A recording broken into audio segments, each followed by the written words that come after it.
Porque diga lo que diga, yo soy libre de pensar, porque siento que es la hora de ganar la libertad. Hasta cuando ya de abusos es el tiempo de cambiar, porque basta de miseria, voy a decir que no. Porque nace el arco iris después de la tempestad. Porque quiero que florezcan mil maneras de pensar. Porque sin la dictadura la alegría va a llegar. Porque pienso en el futuro, voy a decir que no.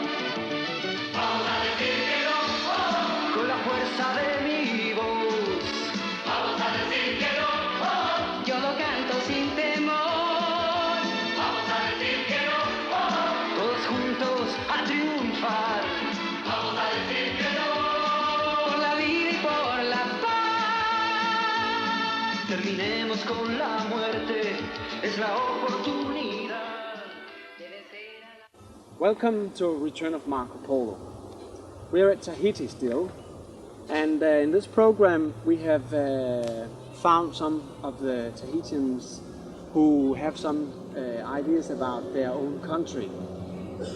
We are in a house or near a house, and we have met with Oscar Temaro. Oscar Temaro is the mayor of Fa'a, which is the largest city in Tahiti. Now, why do we want to talk to Oscar Temaro? Well, I think he can explain a lot about that. But the reason why we came here was that we wanted to hear the view from Polynesia. We wanted to hear what do the Tahitians think about the situation here in Tahiti. And as we have done before, we found one of the local leaders. And I would like to say welcome to Oscar Temaro and Iorana, everybody here. We have also a family here, and we have our friend Myron, and we will hear about the everyday situation for the Polynesian, the Tahitian living here in Tahiti.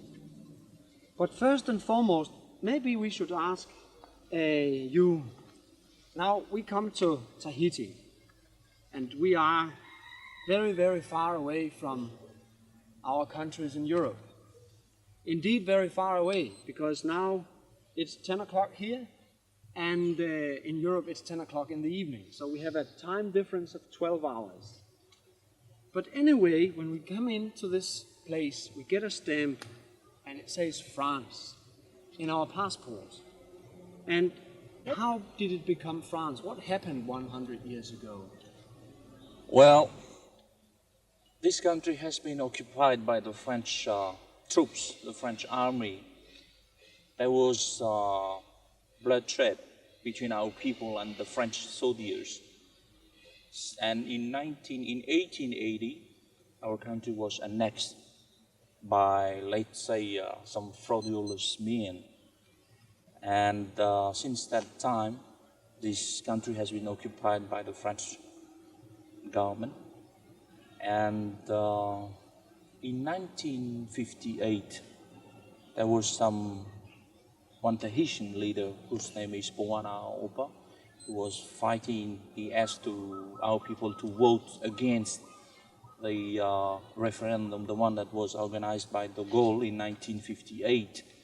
And for that he was expelled from our country, in jail in France for 15 years. And now we are continuing his struggle for our freedom. And this country is occupied by the French army. You can find them everywhere. Maybe you can say there is one military for 6 Tahitian people. They've gone. And why is it that Tahiti, let's talk about that, why is it that Tahiti is a colony? Yes, I can say that it's a shame, because when you talk about France, France is the country of the human rights. The French people fought for their freedom 200 years ago, and as you said, in the world now, you still have some colonies under the French rule, like New Caledonia and Tahiti. So, the French government is really, it's very hard to deal with them. They cannot understand our aspiration. And if you see deeply in the history of the other colonies, of the other French colonies like Morocco's, Algeria, Indochina, all those colonies have to go through bloodshed. Yes, and as I said, New Caledonia and Tahiti are just very small countries. And as you know, in New Caledonia, people have been killed, so many people have been killed, even though if there are only maybe 30 people or 40 people. That's too much for a very small population. In this country too, as I said, if you read the history of this country, our ancestors have been killed by the French troops. Let's take one thing, and that is the matter of the nuclear experiments. Could you tell about how was it here in French Polynesia before all these experiments began? Well, yes, I can talk about Montreal. That's the site where the French is testing the bombs, since their bloody bombs since 1966. The decision has been taken by de Gaulle just after the independence of Algeria in 1962. And we used to hear that the French government is a democratic government. But I can say there's no democracy in a country occupied by another country. So you can see the situation. De Gaulle has decided to make the test in our backyard. He didn't ask our opinion about that. They just came and occupied this atoll. And I knew the atoll of Montreal before the test. I traveled there in 1963, 64, 65, 66, when they started the atmospheric test. And the French government made about 50 atmospheric tests. So from that time, they have forbidden our people to go fishing. But you cannot stop, you cannot prevent the Tahitian from eating fish. That's our daily food. We have to eat fish, and many people have died from eating fish. We had many cases of cancer, leukemia, any kind of disease. So it is really inhuman from the French government to undertake to continue the test the bomb in our country. Now it is underground, but we say it is more dangerous because there is a lake in the ocean, so the whole Pacific Ocean will be contaminated. Maybe some of our viewers in Europe do not know actually how they performed the atmospheric tests. What happened? How did they do it? Did they drop it? Did they put it in a balloon? What happened? Yes, they just launched that in the atmosphere with a balloon, and there's no information at all in the Territorial Assembly, even through the mass medias. We got the news from the laboratories in New Zealand. They announced that the French government has made a test, let's say 2 or 3 days after the test. Mm-hmm. But there's no information to our population that the French government is doing this or that. And as you know, there is the radiation fallouts, and they started the first test in 1966. Let's say over than 20 years after, we started to have many cases of different kind of disease, and the very urgent case and very serious cases of our people are sent to France by plane. They are hospitalized in Paris, so we don't know really what they had. and the most of the time when they return in the islands in a coffin. That is the situation, yes. But now I have heard that the French have said also recently that it's completely harmless. It is not dangerous. What do you say to that? Yes, I read in the newspapers what they said all the time. And 2 years ago I was invited in Paris. There was a conference organized by scientific people just after Chernobyl. Yes, there was one cloud from the nuclear power in Russia that came over Europe, Also, even though yes. on France, and there was a big manifestation in Europe about that. But I told them the French government made 50 tests in our country. There was no protestation, no manifestation from the people in Europe. And if they say it is harmless, why they don't do it just under the Eiffel Tower in Paris? And what do the French say when you tell them that? Oh well, there's no reply at all. No. No reply at all. They used to say there's no area in France where you can do the underground test because the soil is not that fine for that. When you make a nuclear experiment, there is a lot of waste. What happens to the waste here in Mururoa? Well, we don't really know where the waste go. They don't tell us where they send those waste, nuclear waste thing. But what we know is there's enough waste in the ocean that it will somehow contaminate the ocean here. And not only here, because we have a lot of these fishes that really migrate in different oceans. And in the whole of the Pacific, that's why some other countries in the Pacific are not, and I'll say all of the Pacific countries are against these nuclear testings here, the French nuclear testings here. And they're doing now the underground test. And this whole thing has been kept underground. And they said that it will not be linked out because they did it in a way where it's blocked in.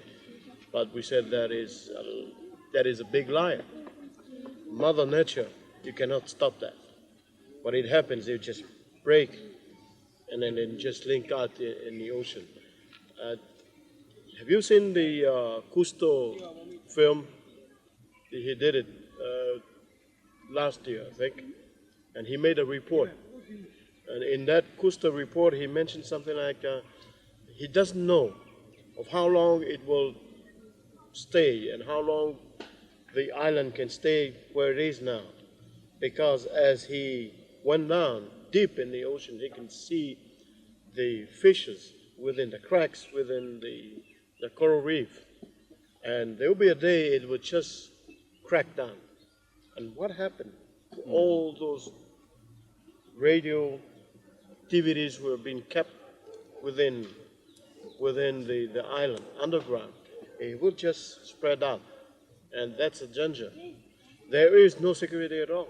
No security at all. They can say anything what they can, but we don't believe.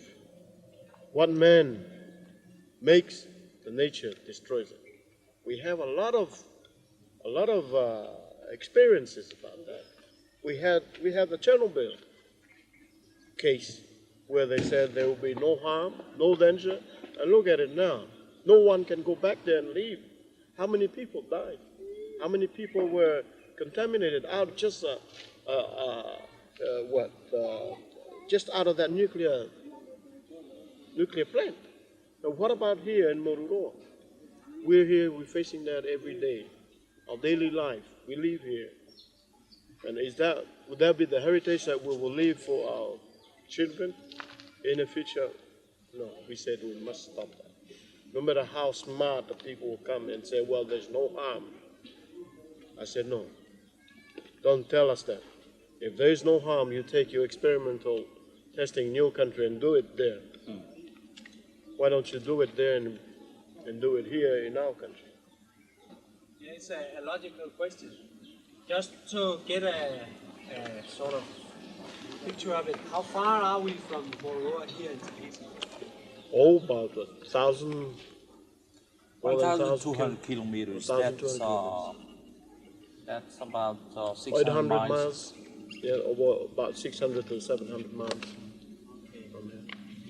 So the waste which has been stockpiled in Moruroa, has there been any accidents with that? They never tell us if there have been accidents. We knew. Sometimes we get information back from those who worked in Moruroa. One upon a time they come there and they say, well, there's an accident happened over there. And we don't know. They tell us that people died. We don't know that. There are even local people who have been very contaminated by all these things. They've been sent to France. We don't know about that. And they died in France. And then they bring them back to Moruroa. And then they tell the family that he's dead or they died. And they bring the body back. But you cannot open the coffin and look at it. They really seal it that you cannot look at it. And then you just bury their body. That's all. I mean, there's no care about health, about any kind of good for the people here.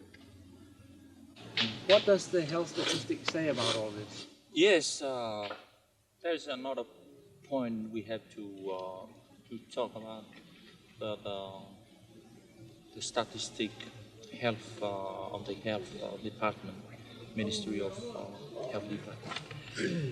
In till 1965, there are statistics about the 5 archipelagos, and from 1966 they have disappeared. No more statistics.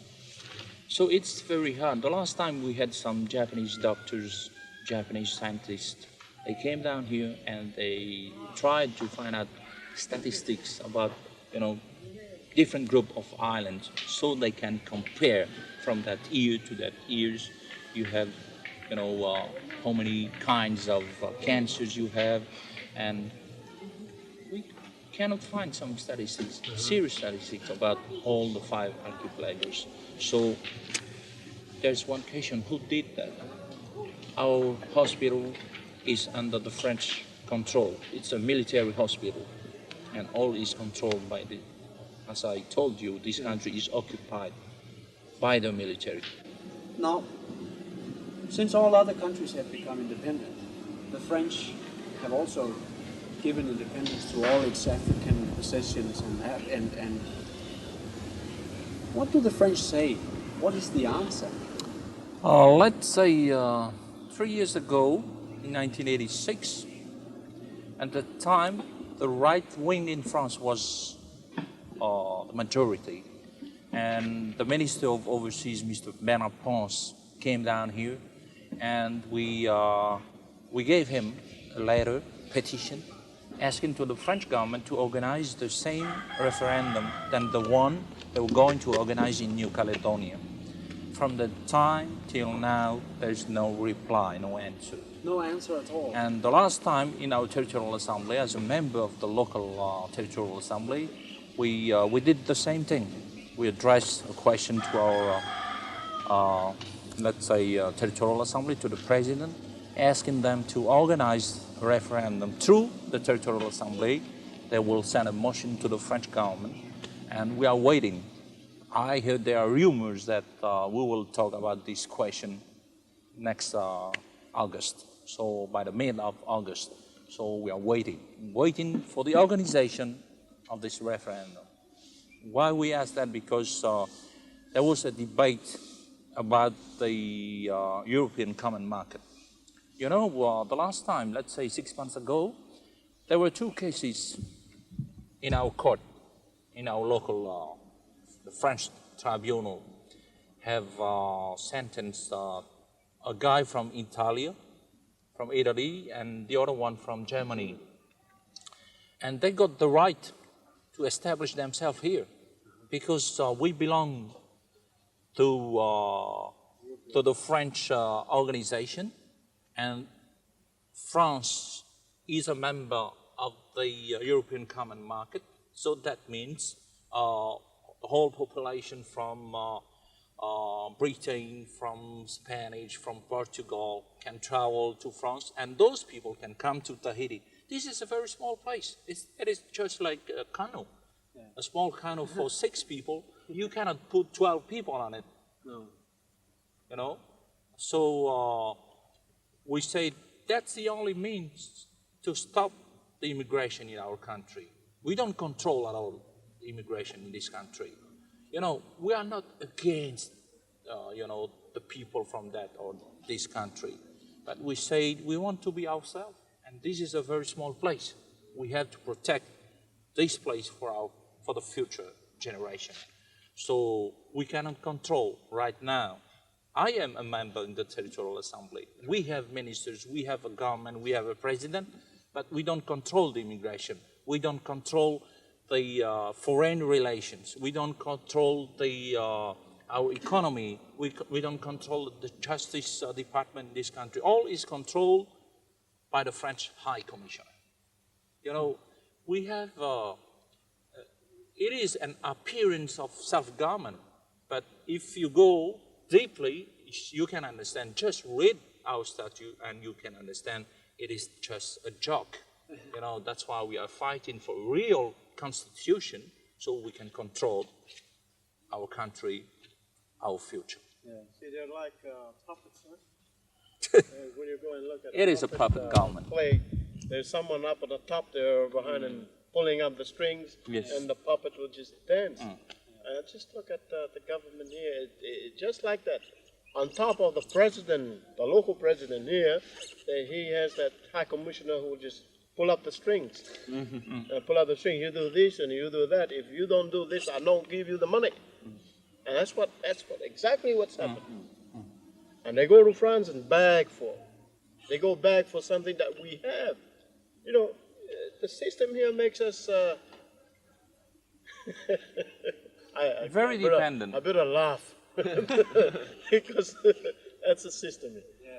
I must add up something also. That's for the information of the people. When we talk about independence, we are sometimes the government wants to turn us as racist. You know, they want to bring up this racism problem and said, "Oh, you're racist." We are not racist. We are not against the French people. They're kind. Okay, but we're against the system. That French system that they want us to be French.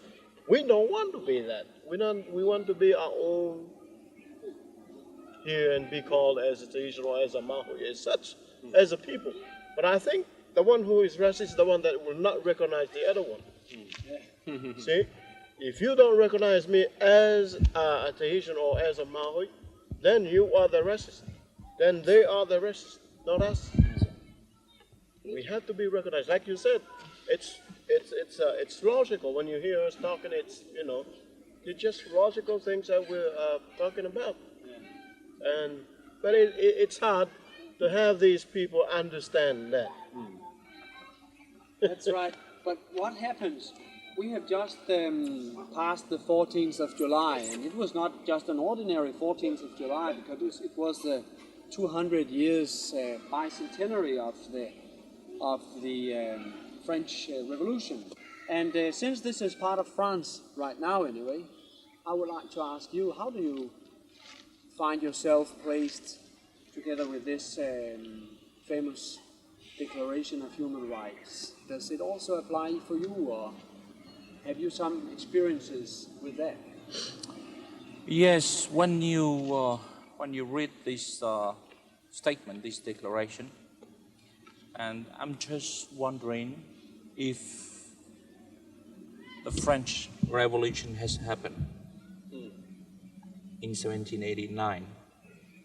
200 years after, the Kanak people and ourselves are still colonized by the French. Where are our rights as a Maui in our own country? This is not a part of France. Geographically, historically, it is in the other side of the globe. France is at the other side of this point where we are sitting now. Yeah. And that's why I say geographically it's a different country, different culture, different way of living. Where are our rights? I'm asking that to François Mitterrand. It is just a big lie from the French government, and we have to fight for our freedom and for the freedom of every nation throughout the world. Once every nation throughout the world will get their freedom from the other country in South Africa and everywhere in the world, that time we can say we have the human rights, we have the right to talk, the right to say what we want, and to prepare the future of our children. For the moment, no. If I have to say something to the people over there, 20,000 kilometers, I just hope that they will understand what we have just said. And if they do understand what we have said, please bring that up. Bring that up in your government, in your country, or whatever you can do to help this. If we talk about humanity, we talk about peace, we talk about freedom, we want that. So that's my last call to. But we need that support in any way. Thank you. Yes, my call to the people of Europe, not to the government. The people of the governments are so, diplomatic people. They have to deal with the French government. They are linked in diplomatic ways. So economic situation is making them very smooth people. So we are asking to the people, really to the people of Europe, to understand us and to make pressure against the French government to give New Caledonia their freedom to the Kanak people and to give the freedom of the Maori people. That is our wishes. Okay. Well, from Return of Marco Polo, we want to express our very big sympathy with all of you here in Tahiti. And it has been very interesting to go a little behind the scenes of the tourism here in Tahiti and have a look and hear something about what the Tahitians actually think about their own life in 1989. So for now I'll say thank you a lot to both you, Oscar and Myron, and I'll wish you on behalf of all of us here that you will succeed in what you're doing. So thank you for this time. And to the viewers, we'll see you next week, and bye-bye for now. Con la fuerza de mi voz, Vamos a decir que no, yo lo canto sin temor.